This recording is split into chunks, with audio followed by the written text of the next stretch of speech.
All right. Well, good morning or afternoon, everyone, depending on where you are joining us from, and welcome to the first ever exclusive public debrief of Strategic Economic Research's expert testimony team. Dave started doing testimony in 2010, and since then, our team has grown from one staff member to six, and we've added several of those staff members to the team just this year. Each team member will introduce themselves and share a bit about their role here at SER before answering questions. We are excited for you to have the chance to get to know our testimony team better. If at any point throughout this you think SER's help and work could be helpful to you and your project, please email me. A few housekeeping items before we dive in. One, the Q&A session or Q&A feature has been enabled for this session, so please add your questions as you think of them and we will be sure to answer them. Two, we are recording this webinar and we'll send it out to everyone who is registered once the recording is ready. With that in mind, I will pass things to our Vice President of Sales and Marketing here at SER, Ethan Loomis. Great. Thank you, Ariel, and thanks all for joining. This is a session that I'm really excited for. Kind of just thought of it last month as things were changing in the industry, and there was, some recent changes at the beginning of July, and probably many of you are already very familiar with the bill that was passed in early July. But I thought we would kick things off just by having Dave speak about those changes and give a quick recap of the One Big Beautiful Bill. Yeah, thank you, Ethan. This is Dave Loomis, and I'm president of Strategic Economic Research, LLC, and a consulting company that I founded and have been doing research on economic impacts, property tax analysis for energy projects for really the last 20 years. First at the university, where I was professor of economics for 26 years and now being full-time with Strategic Economic Research. As many of you in the industry know and are painfully aware, the One Big Beautiful Bill made changes to the both the production tax credit, the clean energy production tax credit provision 45Y, and also the investment tax credit 48E, and it repealed those tax credits for projects that are placed in service after 2027, and there's a phase down in provisions for when you need to start construction. And there's been IRS guidance on what that means to be placed in service that have come down. And finally, there are provisions that are still to come on the foreign entity of concern provisions in the One Big Beautiful Bill. And so they're still kind of looking at the, what that is going to look like in the final analysis. But in the meantime, what we've seen and experienced as a company has really been this pulling forward of projects that might otherwise, absent this bill, might have been looked to go to permitting in 2026 or even 2027, and really pulling those timelines up so that projects can get their special use or conditional use or building permit here in 2026. So there's been quite a rush to get projects permitted in advance of this bill and the new provisions, the new reality to getting projects built and funded, and the maximum amount of tax credits earned.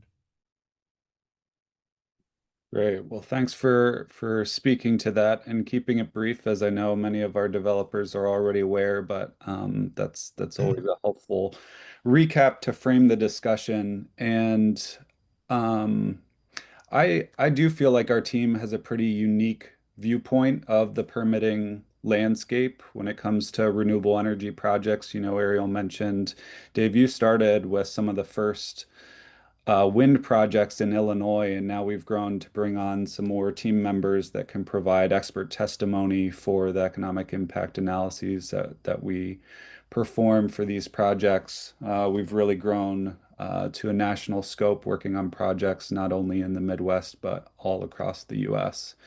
So I'm thankful for our team here and their expertise.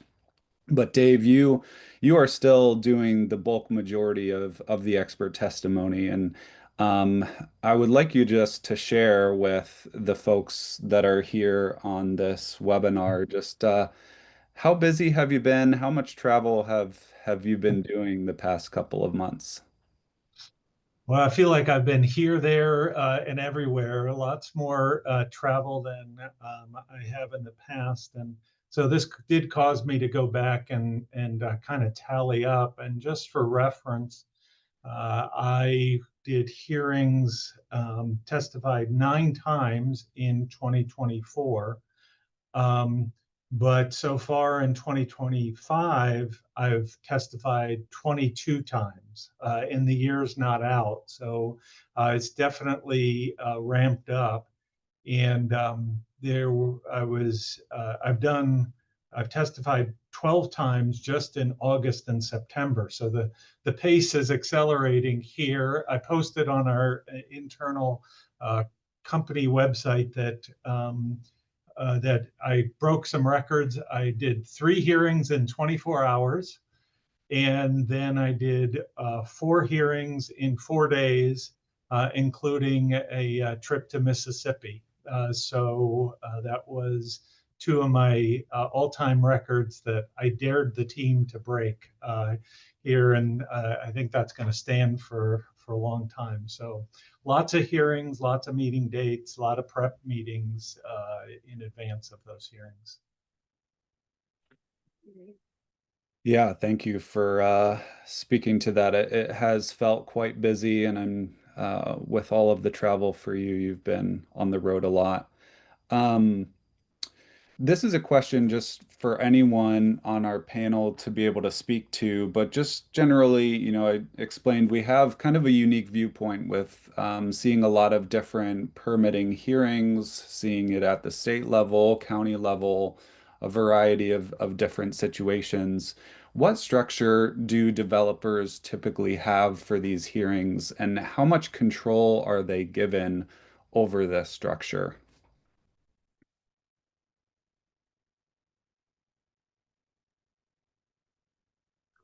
Sure, I can speak to this one. I'm Brian Loomis. I'm a vice president with Strategic Economic and been doing permitting hearings for, I want to say, 4 years now as well. Have not done as many this year as Dave has, but I've been out to several, including one where we'd gotten word, the developer had gotten word that the county wanted to keep it short and get through things quickly. And so we really rehearsed presentations, keeping them brief and in sort of the allotted time frames. And then when I got up to present, the county's lawyer spoke up and said, "We don't want to hear about this," basically. And so the lawyer who was working with the developer on the permitting hearing was great, and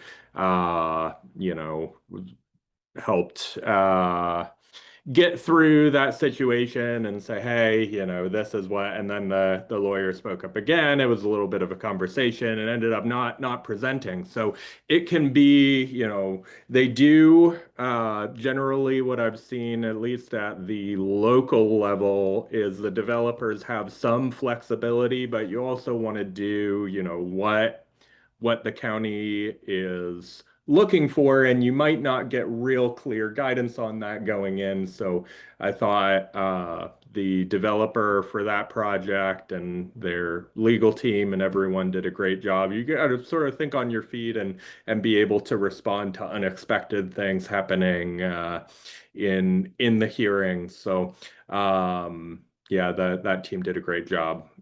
But so in terms of the control you have over the structure, you have some control, but you also want to be adaptable and flexible to things that happen during the hearings.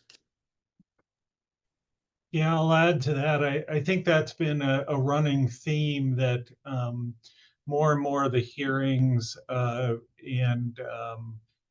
tried to be brief, give an overview. I've been involved in some where the developer just speaks and gives kind of half hour, 45-minute overview of all the issues and all the projects, and they have experts in the audience, like the SER team, but we're just there for questions in case they want more details.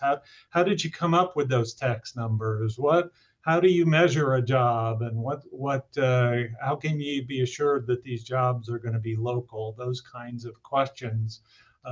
They would turn that over to us to answer the detailed questions, but not kind of go through and have every expert give, a 15-minute presentation, so that then it drags out to an hour and a half of the applicant's presentations. It's really focused on what the board and the general public want to hear about in more detail. Yeah, and I'd love to add to that. Hi, everyone. I'm Sawyer Keithley. I am a team lead and economic impact analyst, as well as a property tax analyst. I've been with Strategic Economic Research for about 4 years now, and I recently started providing testimony. And at my first ever hearing where I was providing testimony, it was a very low technology area. So, where I'm sure the developer would have loved to walk through a PowerPoint and everything, they had to print out materials to provide to the audience. So, that was kind of making it a little bit more difficult to get the information to everyone at the same time.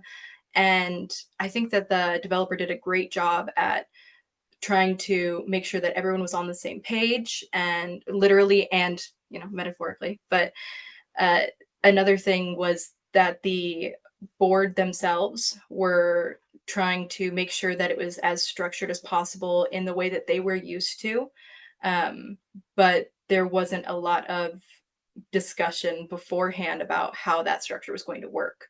So there was a bit of a cramped time space for the experts to provide their presentations and then receive questions.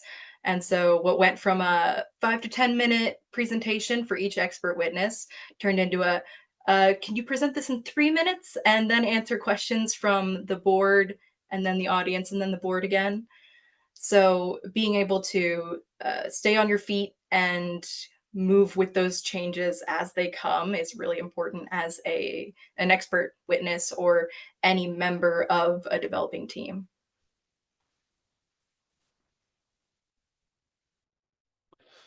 Well, great. Thanks for each of you speaking to that. We do find that there's a variety of different scenarios, and Brian, you said you just kind of have to be flexible. You're not always sure what type of situation you're walking into, and even if you have a high level of confidence as to the structure of that permitting scenario, things can change at a moment's notice, and so being flexible and ready to roll with those types of things is important. We've seen that a lot. So strategic economic research, typically our deliverable for economic impact analyses looks like a 30 to 45 page, very comprehensive report. We also include a handout summary as kind of a standard deliverable along with our detailed study. Typically, that detailed study is performed when a project is close to needing to submit their permit application. It can be used. Sometimes it's a requirement as part of the permit application. Other times it can just be a really helpful community engagement tool to engage with local stakeholders. So we work with projects that are pretty far along in their project development, but we've also worked on quite a few projects that are very early stage in terms of development. Sometimes we've even worked on projects where developers may just have a general area that they know that they're looking to build, just kind of county interest, and so we'll take countywide averages for property tax purposes, and be able to show the orders of magnitude that these projects will create in terms of economic benefits, and then refine the model as we go. So with those early stage projects, sometimes we are pulled into open houses, just community meetings, in those first conversations with the community, because you kind of want to get ahead of any potential concerns and make sure that you're there answering questions even well ahead of when you might need to submit that permit. So we've gotten involved earlier and earlier in the development cycle. Chris and Deb, I know both of you have been involved recently in some open houses, and I was wondering if you could speak to that. What has been the response of local folks that have attended those open houses? How does that differ from, I guess, a little bit more structure with the permitting hearings?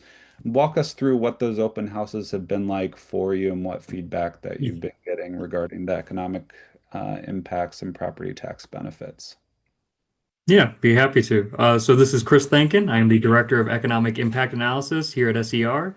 I've been with the company about 4.5, 5 years or so, and I've been doing testimony for about the last 1.5 to 2 years. That includes open houses, county commissioner hearings, zoning board hearings, things like that all across the country. And I've done several open houses just this past year alone over the last couple months. Open houses are more casual, less strict affair. You just have a big room with some tables with the experts. The main people are mainly there to hear the developer, see the maps, ask questions about what's going on. But you're also there to answer their questions about, like, how is this going to help us? What are these economic benefits? What are the property taxes going to be like? And that's where we come in to address those concerns. At some of the hearings I've been to, I've gotten some really good faith questions about, what is this project? These people aren't necessarily against it. They're literally just looking to learn more about it and what the benefits could potentially be. I've had plenty of good conversations with those people as I've explained our reports, all the different data points that we have, almost too many data points that we can go through to show them what are the economic ripple effects that could happen throughout a community. What are those property taxes that people can see? In one example, I had an elderly woman coming up to me asking about how this is going to help her community specifically. And, I mentioned just some of the highlights of our property tax analysis. The local cemetery district will receive $176,000 over 30 years. And that was like the biggest deal to her. That was such a meaningful point to her. And, it's less than like $5,000 a year when you average it out. But in a lot of the counties we go to, they're very rural. They're low population counties. They don't have a lot of property tax revenue. There's not a lot of investment coming in, especially on the magnitude of a renewable energy project or energy projects in general, transmission lines, battery projects, things like that. So to see these huge property tax numbers to a district that does not see a lot of revenue, I mean, that's a pretty big deal to these people. Another one involved an open house I went to in New Mexico. Another elderly woman came up to me, and based off some of those initial remarks, she seemed kind of skeptical. But then, once we got to talking, she asked me this question. She's like, "Well, how does this benefit the community?" And I'm like, "I'm so glad you asked. That's exactly why I'm here." So I was able to go through the report, show her all the data points of our jobs numbers, the earnings, the economic output, and show her the property tax values. And I highlighted, hey, every renewable energy project, generally about 50% of that property tax revenue is going to the local school district. It's like 400 some $1,000. And she's like, wow, that's huge. That's a really big deal. So anytime we can highlight those really big numbers that these projects bring in, it really does change some minds in the people. Money talks. So people want to see those dollar values. People want to see those big numbers in the report. And that's what we're able to show with our analysis. We're always very conservative, always very defensible. But at the end of the day, these projects are very large with large investments, and they produce correspondingly large economic impacts and property tax bills. And that can be a big difference maker in the eyes of someone who's kind of on the fence about a particular project.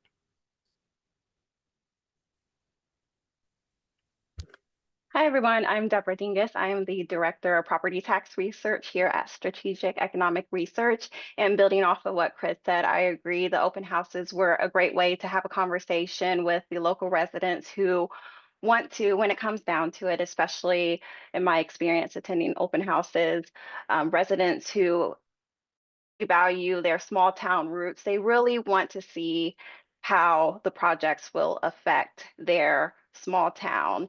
And just being able to have this open house where they can attend and get perspectives from many different individuals, whether that be developers from neighboring projects, state lawmakers, other residents, neighboring towns. I think that helped a lot. And of course, subject matter experts like such as us and other people as well, that makes a huge difference. What I found is that they are open to learning. They're open to seeing how the project can benefit them in their community. So it's definitely a great way to have an open conversation to learn what everyone in the community is looking for, to learn from different subject matter experts, whether it be about land use, property taxes, economic impact.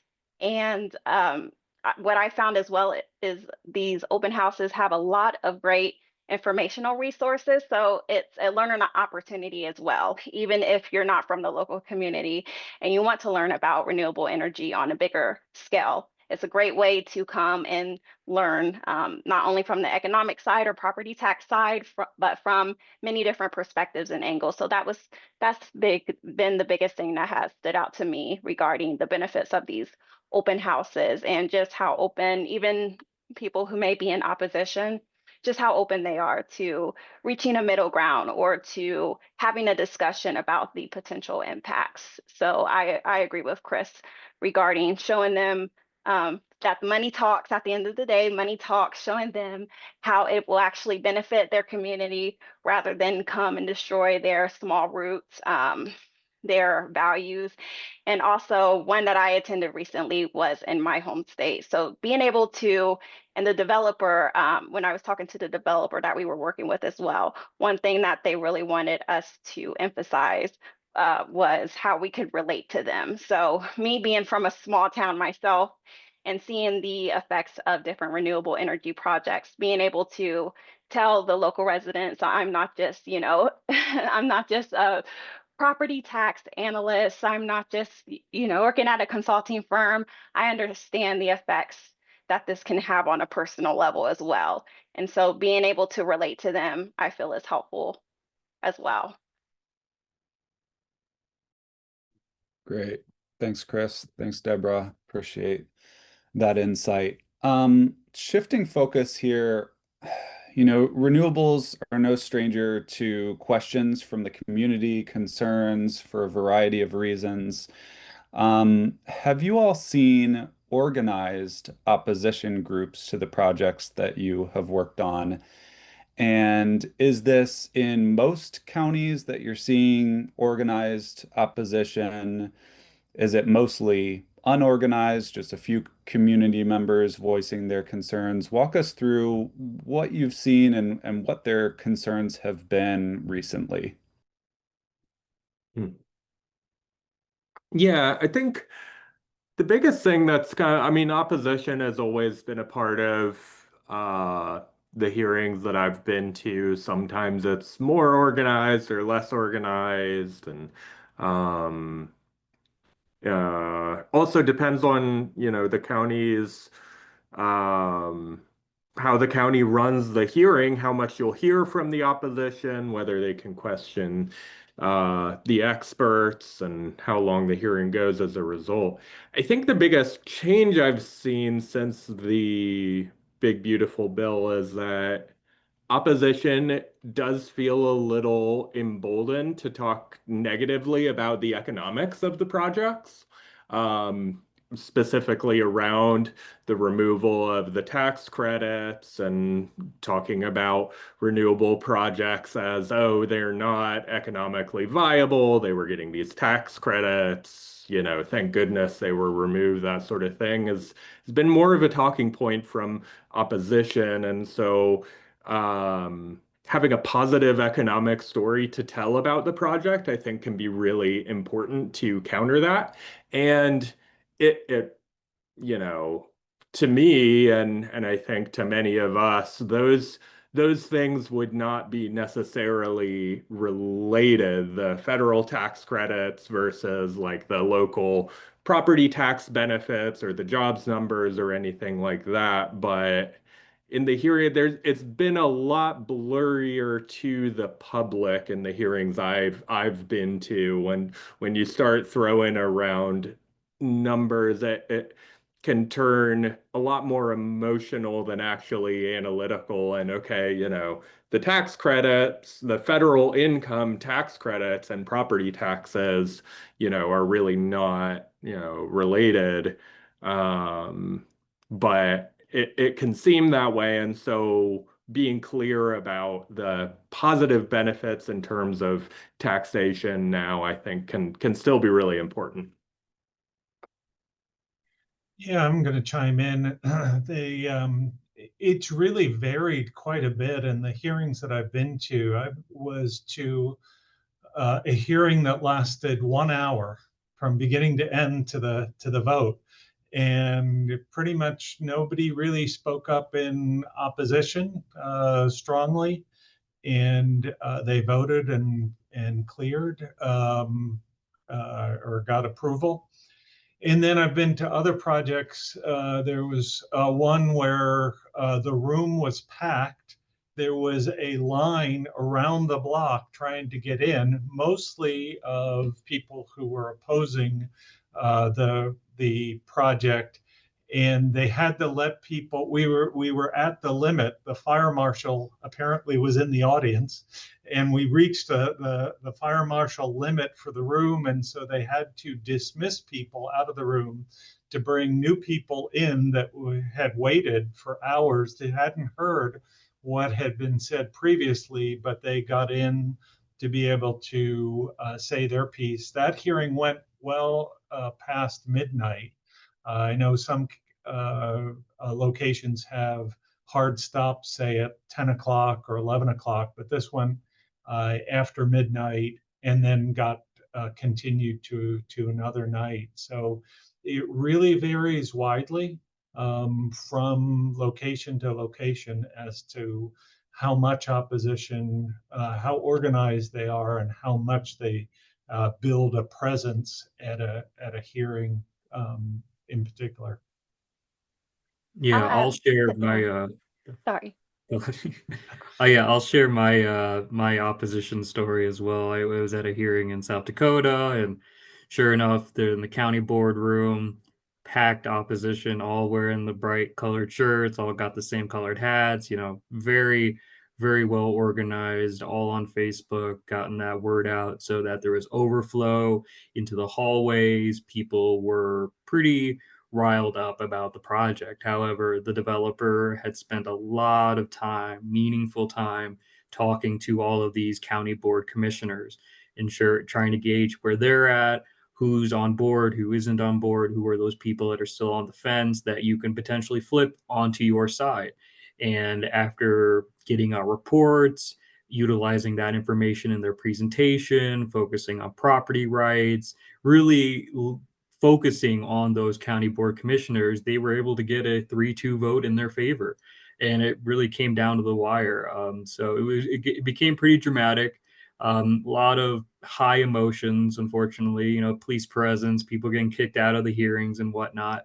But as long as there is a focus and an ability to phase out those distractions of just community members complaining without really having a lot of merit to their issues, you can still have a successful hearing in your favor.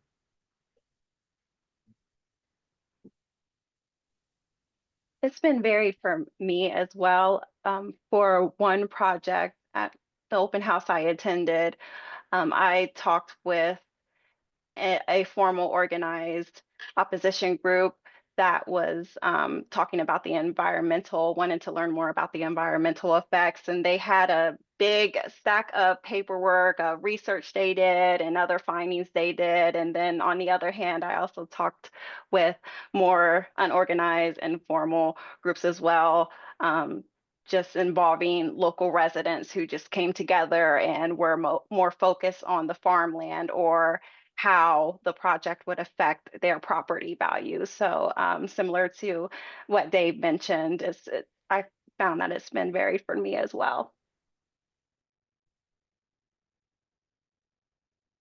I am chiming in to ask a question from the audience. Someone asked, are there different characteristics of projects that you could correlate a short or easy permitting hearing versus a long with strong opposition permitting hearing? That is a great question, and I have for the life of me tried to come up with that. To look at, is it more wind projects? Is it more solar projects? Is it the location? Is it what is it in the project that causes the longer hearings and so forth? And I have, in my experience, not been able to discern a pattern. I can say I live in McLean County and have been to 2 McLean County hearings in the last 2 months, and I've also been in DeWitt County, which is directly south of McLean County, and then I've been in Macon County.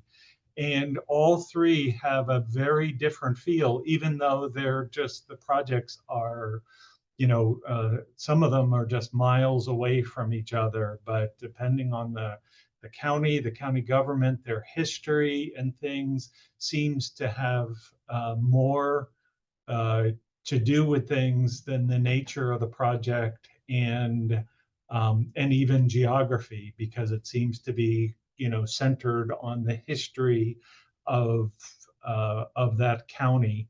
And I thought I'd make it'd be a new consulting business to go in and read the tea leaves and say, oh, this is the perfect county. You can get a project permitted in 1 hour in this county.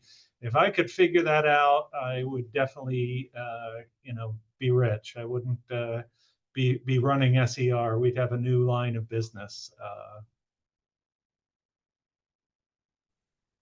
All good points. Thanks, Dave. And yeah, that's great to see some questions being submitted in the Q&A. Just a reminder that we are fielding questions through that feature. So if you've got questions, we do want to answer those. I see one related to data centers, which we'll talk about a little bit later in this session. So thanks, Anna, for submitting that. And we're definitely going to get to that one in a bit here. Next question that I have for the group is, what are some of the most common misconceptions that you're hearing in permitting hearings? And are these the same, arguments that have been brought up in years past? Is there anything new that you're hearing recently in the industry within the past few months? What are you all seeing?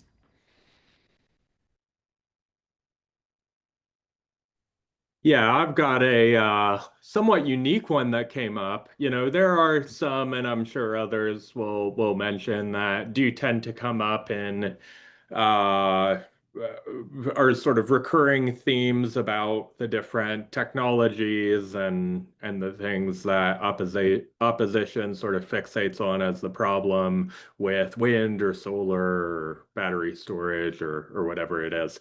This one, though, was for a solar project, and it came up in the permitting hearing. Actually, a board member had brought this Reuters article that talked about inverters coming from China that had basically federal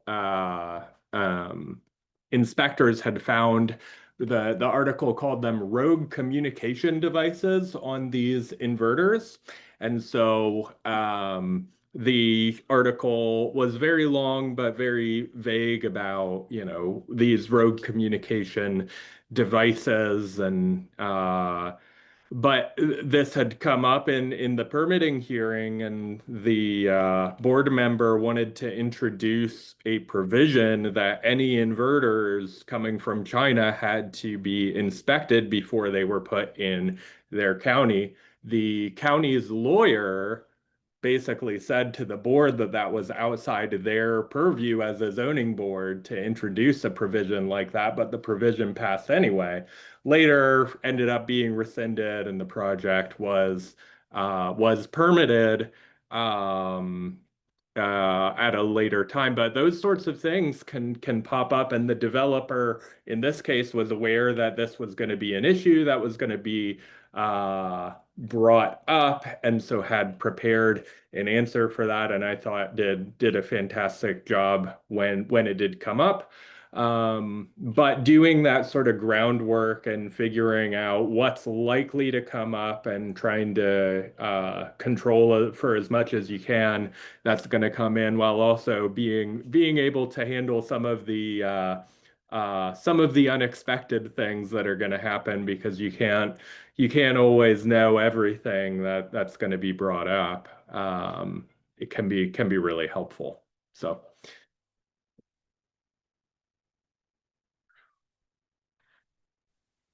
Yeah, I've always liked when the developers have a big team of experts with them. We're part of that. We can address the economic impacts, we can address property taxes, we can address land use issues, but the standard complaints of environmental concerns, solar panels leaking, noise pollution from wind turbines, bird strikes, all these general concerns that you hear pretty much over and over again at hearings. If you've spent any time in the industry, you've heard these same concerns. But when you have those environmental experts, those health and safety experts, avian experts, any type of expert that is generally used, they're able to field those questions.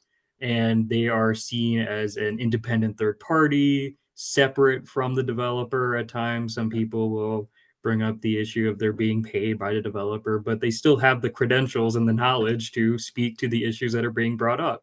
And so that takes those concerns off the plate of developer. I mean, if you're a developer, you got a million things to worry about, and a lot of those concerns can now be passed off to the expert, who can then address them and give a competent answer to alleviate any well-intentioned concerns.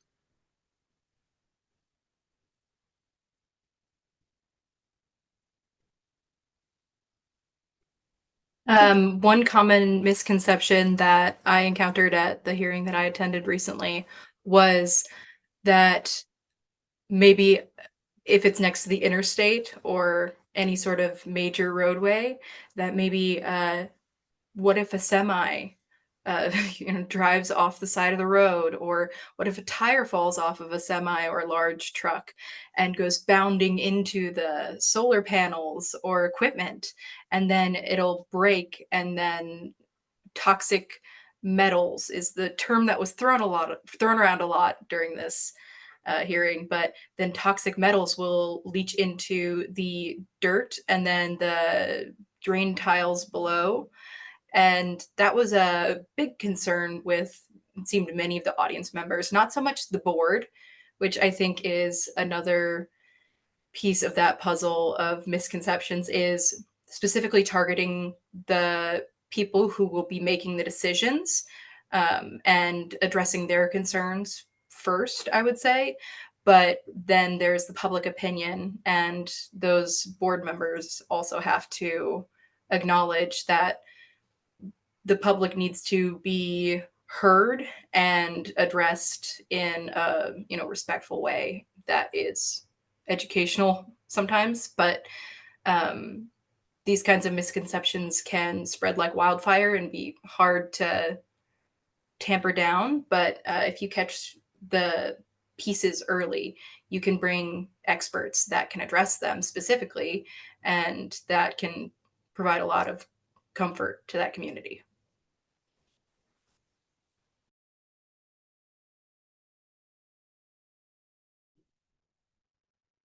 Thank you, team, for answering that question. Just to reference siting and permitting conference we went to earlier this year, they talked a lot about engaging with the community early and often. And I think that really speaks to the points that Sawyer was making about some misinformation that can spread and how that can happen so quickly. With that, for our next question, I'm going to try to tie in some Q&A questions to the question that we had already drafted for our team. So our question is, what have you seen working and what hasn't been working? Are there any red flag mistakes developers make when presenting at hearings, and what has helped? Like, what have you seen has helped a project succeed? Particularly, we've had people ask questions about securing interconnection agreements and permitting for utility scale and solar projects. Are there any emerging best practices or regulatory trends that developers should be aware of? And we also had someone ask a specific question about pro-clean energy citizens within the county that they are working to get a project approved in. Do you think it's worth getting those people together prior to the hearing? That was a lot in one question, but hopefully we can answer them.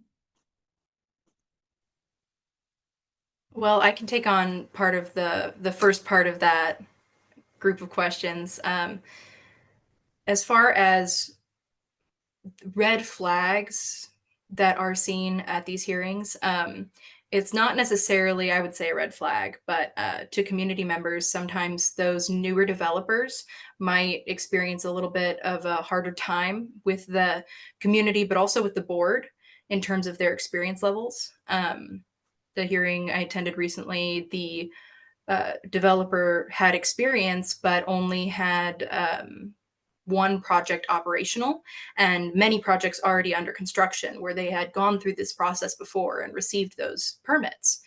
But they did receive some pushback and questions about their qualifications when it comes to managing those operational projects and making decisions that are good for the community long term. So being ready to sort of field those questions about newer developer processes and credentials is something that's really important to basically have in your back pocket. Be ready for a little bit of questioning there, but it's not impossible with the right experts by your side and the right engagement with the community or board members. I can address some of the getting those pro clean energy people on your side. I've been to open houses where I'm discussing the benefits, and these people are just completely on board. They're super excited and happy to have a wind project or a solar project within their backyard, essentially. And I'm hearing that in contrast to some of the other people at the open house or the hearings who are very much opposed to having these projects in their backyard. So, and when I talk to these people who are pro clean energy, I'm telling them, thank you for getting involved in this civic process, getting involved in the hearings, coming to the open houses, being an active citizen within your community and the community events that are happening. And I'm sitting there thinking, this is an asset for the developer, because that there's going to be opposition. That even if it's organized or unorganized, there's people there who are going to try to throw a wrench into the process. But having these people on your side of the room at the hearings can be a difference maker in the eyes of the commissioners or other decision makers in that community. Getting those major stakeholders, getting those influencers within that local area can be a real asset when trying to convince the community at large that this project will be beneficial. So if you can get into their ear and show them all the good data points that we bring forth in our reports, they're very likely to then spread that influence to other people in the community. And that's what I've seen at even the really contentious hearing I mentioned earlier, where it was it was not set that this was going to pass, but the developers, their team of lawyers, all the people involved, they really went out into the community to find the certain people that were going to bring positive comments during the public comment period of the hearings. These aren't just the participating landowners. These are other people in the community, especially economic development councils, chamber of commerce, things like that, who are going to come up and say like, hey, we've reviewed all this information that was presented to us by the developer and their consultants and experts, and it looks like this is going to be a real big boon for our community. So you should permit this. And getting that up there in contrast to or opposition can be really valuable. Yeah, I think it's important as a community comes together that you hear from others that are supporting the project, because sometimes they will be present in the audience, but they won't speak during public comments. Maybe they're not. I've heard so many people say, I hate public speaking, I'm really nervous, but they get up anyway. But I think sometimes the board feels like, oh, wow, I look out, and especially if there's T-shirts or buttons, it feels like there's this small development team of, like 5 people that are for this project, and there's 100 people, that are opposing the project, and that's kind of the ratio of the whole county and things. So I think it's very helpful to have the participating landowners say, yeah, I'm going to have a financial benefit from this project, but here were my reasons for why I decided to sign my land. I've seen hearings where the Land and Liberty Coalition, that stands for property rights, will just talk about, people should have the freedom to do what they want with their property. I've heard folks from Faith in Place talk about their perspective from religious affiliation in support of renewables. And so they're outside groups that aren't necessarily looking at this particular project, but they're in the community and they have this perspective. And I think it's helpful to have folks speak out so that the board doesn't get this impression that there's so many people against this and not very many people for it. I think it's just those people show up to the hearing and probably are not representative of the community as a whole.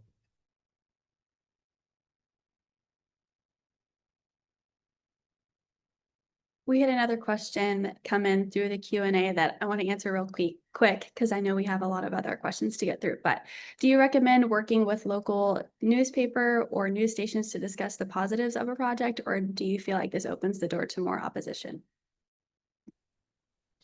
Yes. If you can set the narrative around what the project is, that can be hugely helpful. We've seen some developers have lots of success with working with local media to talk about the positives of a project, and it can be hugely helpful. So I'd say absolutely yes, you should be doing that. Yeah, I can remember going to local radio stations, talk radio, and talking about the report and things for projects. I've been interviewed by newspaper reporters as we've released reports and so forth. So that can be helpful to get the word out about those positive benefits into the local community. And I think it's most helpful if you can get that out very early on in the process to help spur the positive message of the benefits that a project will bring to the community.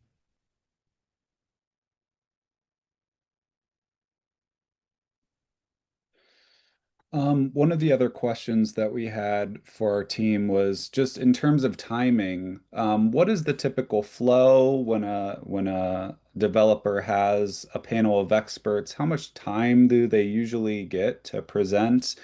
And then specifically on the economic impacts piece, what does that look like for you? Are you typically like the first person speaking, the last one? I saw you, Dave, speak at a hearing in DeKalb where they saved you for last as kind of like the last thing that we really want to make an emphasis to in this county is the economic benefits. But since you were last, the county commissioner was like, all right, we got to speed this up, make it quick. And you had, a slide deck prepared to run through all the economic benefits and talk about it with great detail, but it seemed like they were kind of rushing you to go through the information. So what have you seen work well just in terms of timing and format in your experience? Yeah, that was a unique one in DeKalb because they wanted the whole like applicant presentation wrapped up in a certain amount of time, and because each of the experts take a little bit more than what had been allocated, I was the last one. And if you've been on any program where you're the last speaker, but you have a hard deadline, that is difficult. I don't think I've ever been given more than 15 minutes to present the economic impact. That's kind of like, wow, I have 15 minutes. I can talk about methodology. I can go into deep things, and I'm really proud of our team and of our report. So it's always hard when I'm like, oh, only 15 minutes. I could talk about this for a long time. But as a recovering college professor, I joke that professors are like, pastors. They'll fill whatever time you give them. So 15 minutes is usually my length, the most. Sometimes 10 minutes. I've had to do it in 3 minutes because 3 minutes seem to be the public comment period. And so, you slim it down to, well, here's the tax numbers, and you hit the big numbers, the school districts, the totals over 30 years. You can't go year by year detail, but you say, here's how much a school is going to get, here's how much in total, here's how many jobs during construction, here's how many jobs. And what I think that misses, and we do oftentimes get questions of, well, how'd you come up with these numbers? Well, that was the 15-minute version where we can talk about methodology, and there's a lot of expertise and a lot of work that goes into deriving these numbers. And sometimes we do get lots and lots of questions. I've been, well, what were your assumptions? How do you assume this? What is real property? What is personal property? So people do drill down in the Q&A, but at least then you're answering questions that the public has, rather than just boring everybody with lots of economics and putting them to sleep. Well, great. We may go a few minutes past our time here. I do want to really speak to the data center issue because we've been hearing more and more about data centers in the industry. We've been asked to look at the economic impacts of data centers, and we can do that. So shifting into that topic a little bit, we've had some questions from the audience related to this as well. Dave, you wrote a recent article about the co-location of data centers with these renewable energy projects. Can you speak about just the key findings of your article and what you talked about there? Yeah, so I think this is happening more and more, and there's some rulings at FERC, the Federal Energy Regulatory Commission, that are now driving both data centers and renewable energy developers to co-locate. There's concerns with data centers being such large consumers of electricity, and the local distribution company, the local electric company, being worried about having sufficient capacity to address those energy needs, that it's driving kind of both the data center industry and the renewable energy industry to co-locate, to look at adjacent land where the renewable energy project can feed in to the data center. And so we're seeing more and more that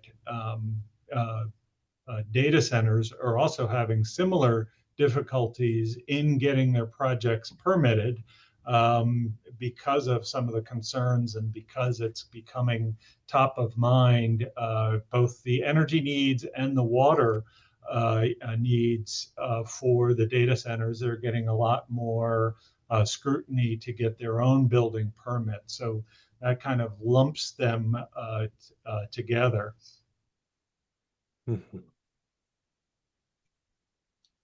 Yeah, and we've gotten a fair amount of interest just very recently within the last 6 months to a year. Prior to that, there was like zero conversation about data centers, and now they're popping up every few months for us. And so it's been an opportunity to diversify our deliverables, diversify the types of clients that we talk to, but a lot of them are uh, still within that renewable energy space, saying, "Hey, we want this, we want to attract a data center, but they really want renewable energy there with it." So that co-location is a really big part of it, because they're huge loads and they need that extra power generation in order to be sufficient, in order to get them to a certain location. We've done it for a few clients now. We have a couple other in the pipeline. And it's a fairly similar process to what we do for our standard renewable energy reports. We try to utilize project specific costs, that we have a sheet that you can fill out, or you can provide us information in your own format. We then take those costs, utilize our economic modeling software to see, well, how much of this can be spent in the project county, how much can be spent in the project state, how much is spent elsewhere and is really excluded from analysis, such as like the racks, the servers, all this major electrical equipment that isn't really purchased in county and state, and therefore doesn't affect economic impacts for those study areas. And then we take all those numbers, feed it into the economic model, and we get our results. And over the past few reports we've done, they've been pretty big. I mean, these are data centers are getting larger and larger. Every major news story that comes out shows an even bigger megawatts or gigawatts of data centers coming out. And so these huge buildings have huge construction labor needs, and then intermediate input spending, and then the spending within the general community. There's huge ripple effects that happen as a result of data center construction and operation, and they can be very attractive to include in your permit. And so that's where we come in to calculate and quantify those economic impacts, to really tell the holistic story of what the data center can provide to a community. Now, as for electricity rates, that's outside of our purview. That's another topic that is mainly for the utility and the municipality.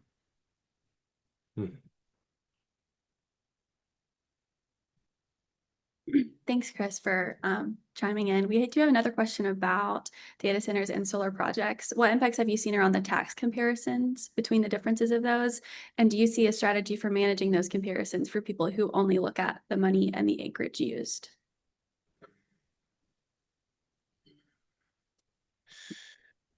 Yeah, I can. You Go want ahead, to Brian. take that, Dave, or you want me to do it? Go ahead. Sure. It does really depend on the state. We actually just took a look, and it's not been made public yet, but essentially 7 different states, and compared their tax policies for renewables, and the tax benefits can vary widely, even for identical projects, depending on the state that you're in, how they classify their property. And so that can make a big difference. I would try, in terms of answering this question, and people saying, oh, well, data centers are going to give more tax benefits and use less land. I would try to steer away from that sort of either or thinking to both and thinking of, if you're going to put a lot of data centers in, you need additional electricity to supply those data centers. We're going to need all of the above, and that's going to result in even more tax benefits for your community. So I'd try to get away from that sort of trade-offs type of thinking and say, hey, there's plenty of land to go around, essentially. There's plenty of land to put these sorts of developments on, and we do a land use analysis along with solar that shows basically solar versus agriculture. If you're putting it on agricultural land, or solar versus timber, or solar versus grazing, what those trade-offs are and how much benefit you can get out of the land going towards solar. So I'd point to that and say, hey, data centers are increasing. They can add significant tax revenue. So can renewable energy projects. And so we need to be doing all of the above. Yeah, thank you, Brian. We are over time, but there's one more question I want to answer really quick. Are you seeing developers pursue community benefit agreements around data centers, and do you calculate these benefits in your model?